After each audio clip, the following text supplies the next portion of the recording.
देखिए, ऑपरेशन सिंदूर चलाने का देशवासियों ने बहुत गर्मजोशी के साथ स्वागत किया, लेकिन मोदी सरकार ने ऑपरेशन सिंदूर को मजाक बना दिया। बहनों के सम्मान का मजाक उड़ाना, सिंदूर का मजाक उड़ाना, ये पूरे महिला जगत का अपमान है। बिना आतंकवादियों का सुपड़ा साफ किए हुए 2 दिन के अंदर ही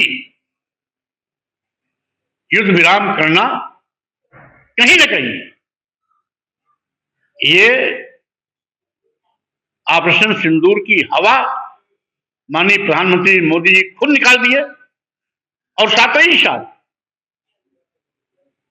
जब मोदी जी ने सऊदीया से लौटने के बाद बिहार चुनाव से कहा था कि हम आतंकवादियों को वो सजा देंगे जिसकी उन्होंने कभी उम्मीद भी नहीं की, कल्पना भी नहीं की, तो बिना आतंकवादियों का सुपड़ा साफ किए हुए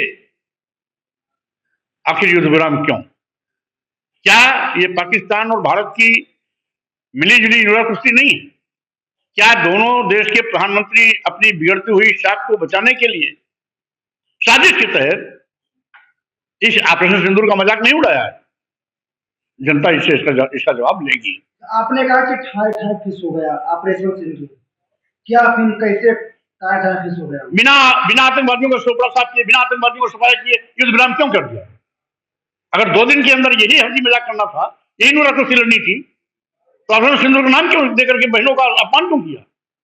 अगर सही मायने में ऑपरेशन सिंदूर से बहनों का सम्मान उस समय बढ़ता है जब सारे आतंकवादी एक एक करके गिन गिन करके चुन चुन करके मौत की घाट उतारे जाते। अच्छा, भारतीय सेना ने दावा किया कि हमने लगभग 90 आतंकी वहां के मारे। आप उस दावे को किस तरह के? क्या 90 आतंकी हैं पूरे पाकिस्तान में? आतंकवादियों का जखीरा पड़ा हुआ है। 90 आतंकवादी क्या होते हैं?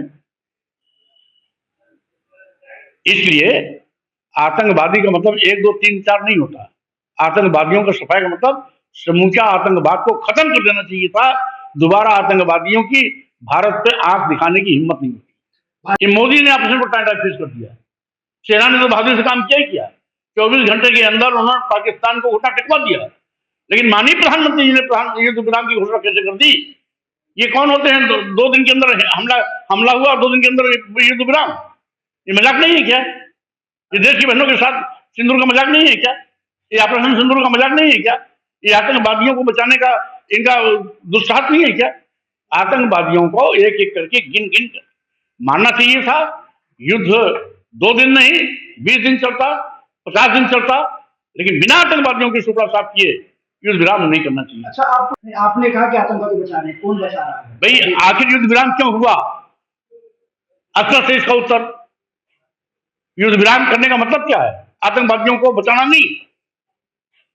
इसलिए आज मोदी जी जो सस्ती लोकप्रियता हासिल करने के चक्कर में थे, आज वो खुद कटघरे में खड़े हो गए। अच्छा, मुनीर और राहुल गांधी की संयुक्त फोटो जारी की है। उन्होंने कहा है कि दूसरे मीर जाफर। आप राहुल गांधी प्रधानमंत्री हैं क्या? राहुल गांधी राष्ट्रपति हैं क्या? एक सिंपल सांसद हैं। और दूसरी चीज, जब माननीय प्रधानमंत्री जी जाते हैं पाकिस्तानी प्रधानमंत्री से मिलकर आते हैं तो वो सवाल नहीं उठता क्या? सऊदीया से उठ के अभी आए, सवाल नहीं उठता क्या? तमाम मुस्लिम देशों को दौरा करके आते हैं, सवाल नहीं उठता क्या? इस तरह से बकवास करना और अपने पापों को छिपाने के लिए अपनी गलती को दूसरी दिशा देना, ये बुद्धिमानी नहीं है। पाकिस्तान की भाषा बोल रहे राहुल गांधी। अरे भाई, जब विदेश मंत्री खुद स्वीकार कर रहे हैं कि युद्ध के पहले पाकिस्तान को सूचना दिया गया, ये क्या जस्टिफाइड है क्या? विदेश मंत्री से बड़ा कोई मंत्री होता है क्या? जब वो खुद इस बात को स्वीकार रहा सार्वजनिक रूप से, प्रेस के माध्यम से, आप सुनिए उसको, तो इस समय राहुल कहां आ गए? अच्छा, वो जो जारी किया है उन्होंने पाकिस्तान के जो आर्मी चीफ है उनसे तुलना की है राहुल गांधी, कितना हम मानते हैं इसको सही? पहली बात तो ये कि जो वर्तमान में घटना घटी है, 2 दिन के अंदर युद्ध विराम क्यों हुआ, इसमें राहुल का कहीं कोई योगदान नहीं है। युद्ध विराम और युद्ध की घोषणा वर्तमान प्रधानमंत्री ने किया था, वर्तमान सरकार ने किया था। इसलिए इस प्रकरण से राहुल का कोई लेना देना नहीं है।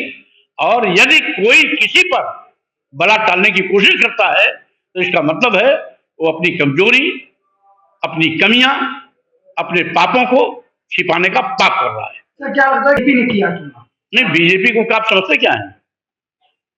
बीजेपी को आप समझते क्या है?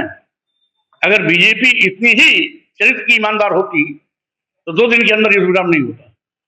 गोपाल यादव के जातिगत बयान को लेकर वो भी गलत है। हम सेना और सैनिक अपने जान को हथेली पर रख करके देश की रक्षा करते हैं, जिससे कि देश के 140 करोड़ लोग निश्चिंत होकर के सोते हैं, अपना काम करते हैं, अपने अपने तौर तरीके से अपने अपने विकास कार्यों में योगदान देते हैं। इसलिए सेना और सैनिक के विषय में किसी प्रकार की टिप्पणी करना सेना और सैनिक का हौसला गिराना है, उनका अपमान है। इसलिए जाति के आधार पर या महिला के आधार पर हम किसी की भी टिप्पणी करके निंदा करते हैं तो हम समझते हैं ये दूषित मानसिकता को जाहिर करती है। सेना सेना है, सैनिक सैनिक है, वो हमारे देश की रक्षा करते हैं, उनका हमेशा सम्मान रहा है, रहना चाहिए। सम्मान से व्यवहार करने की छूट किसी को नहीं रहनी चाहिए। अच्छा, क्या राहुल गांधी जिस लिए सबूत मांग रहे हैं प्रधानमंत्री से, क्यों पूछ रहे हैं कितने जेट हमारे या कितने प्लेन क्रैश हुए हैं और डिटेल मांग रहे हैं, कैसे देख रहे हैं इसको? नहीं, जब वो पाकिस्तान को युद्ध करने की सूचना दे सकते हैं तो राहुल गांधी नेता विरोधी दल है, अगर पूछ रहे हैं तो इसका उत्तर उनको देना चाहिए। वो अभी नहीं दे रहे तो हाउस में देंगे। तो नेता विरोधी दल का इतना प्यार है ही है कि हमारे राष्ट्र का 2 दिन के अंदर नुकसान कितना हुआ और हमें लाभ कितना हुआ, दोनों का ब्यौरा आना चाहिए। अच्छा, जो है कि विजय शाह डिप्टी सीएम मंत्री विजय जगदीश देवड़ा को भाजपा क्यों नहीं हटा रही है? सेना का अपमान किया, क्यों बचाई भाजपा? यही तो मैं कहना चाहता हूँ, यही तो भाजपा का चरित्र है, चेहरा है, चलन है। वो जो कहती है ठीक उल्टा करती है। और भारतीय जनता पार्टी आज देवड़ा को बचा रही, इसका मतलब है देवड़ा का बयान भारतीय जनता पार्टी के बड़े नेताओं के इशारे पर किया गया। अगर इशारे पर नहीं किया गया होता तो डिप्टी सीएम को अब तक पद से हटा दिया गया होता।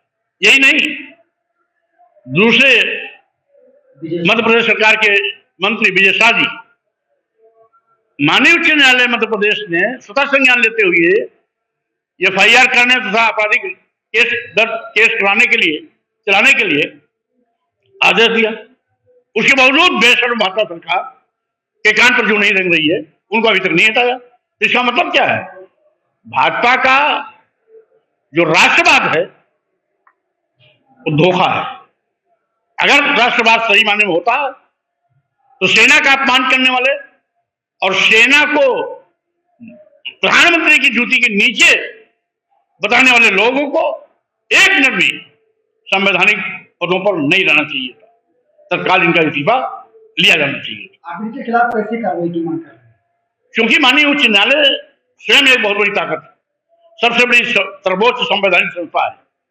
उसके निर्णय पर भी अगर ये निर्णय कोई कदम नहीं उठा रहे हैं तो हमारे और आपके या किसी अन्य के विचार का कोई मतलब नहीं होता है। अच्छा,